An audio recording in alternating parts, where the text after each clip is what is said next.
Hi friends, ആദ്യം തന്നെ നമുക്ക് കുക്കറിൽ കുറച്ച് ചെറുപയർ വേവിച്ചെടുക്കാം. ഒരു പാത്രം ചൂടാക്കി അതിലേക്ക് വെളിച്ചെണ്ണ ചേർത്ത് ചൂടായി വരുന്ന സമയത്ത് ജീരകം ചേർത്ത് പൊട്ടിച്ചെടുക്കാം. ഇനി ഇതിലേക്ക് ചെറുതായി അരിഞ്ഞിരിക്കുന്ന വെളുത്തുള്ളി, ഇഞ്ചി ചേർത്ത് ഒന്ന് മൂപ്പിച്ചെടുക്കാം.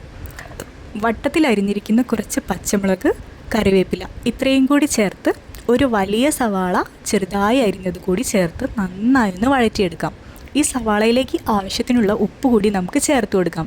സവാള നന്നായി ഒരു കളർ മാറി ഒരു ബ്രൗണിഷ് കളറായി വരുന്ന സമയത്ത് നമുക്ക് നടുഭാഗം ഇതുപോലെ ഒന്ന് കുഴിയുണ്ടാക്കി അതിലേക്ക് നെയ്യ് ചേർത്ത് കൊടുക്കാം. നെയ്യ് മൂത്ത് വരുന്ന സമയത്ത് അതിലേക്ക് ഒരു 3 മുട്ട പൊട്ടിച്ചൊഴിച്ച് കൊടുക്കാം. ഈ മുട്ടയിലേക്ക് ആവശ്യത്തിനുള്ള ഉപ്പ് കൂടി ചേർത്ത് നമുക്കിതൊന്ന് നന്നായി ചിക്കിയെടുക്കാം. ഇനി ഇതിലേക്ക് പൊടികൾ ചേർത്ത് കൊടുക്കാം. മഞ്ഞൾപ്പൊടി, മല്ലിപ്പൊടി, മുളക് പൊടി, ചിക്കൻ മസാല, ഗരം മസാല ഇത്രയും ചേർത്ത് നമുക്ക് പൊടികളുടെ പച്ചമണം മാറുന്നത് വരെ ഒന്ന് വഴറ്റിയെടുക്കാം. അതിലേക്ക് നമുക്ക് ചെറുതായി അരിഞ്ഞിരിക്കുന്ന തക്കാളി ചേർത്ത് കൊടുക്കാം. ഇതുകൂടി ചേർത്ത് തക്കാളി ഒന്ന് സോഫ്റ്റ് ആവുന്നത് വരെ വഴറ്റിയതിന് ശേഷം വേവിച്ച് വെച്ചിരിക്കുന്ന ചെറുപയർ ചേർത്ത് നന്നായി മിക്സ് ചെയ്ത് കൊടുക്കാം. ഇത് കുറച്ച് സമയം ഇരുന്ന് തിളക്കട്ടെ. അതിനുശേഷം നമുക്ക് കുറച്ച് കറിവേപ്പില തൂവി കൊടുക്കാം.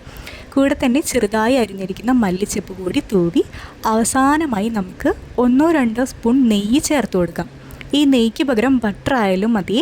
അടിപൊളി ടേസ്റ്റി ആയിട്ടുള്ളൊരു കറിയാണേ. ഇതുപോലെ ട്രൈ ചെയ്ത് നോക്കാത്തവരുണ്ടെങ്കിൽ എന്തായാലും ട്രൈ ചെയ്ത് നോക്കി അഭിപ്രായം പറയാൻ മറക്കല്ലേ. അടുത്ത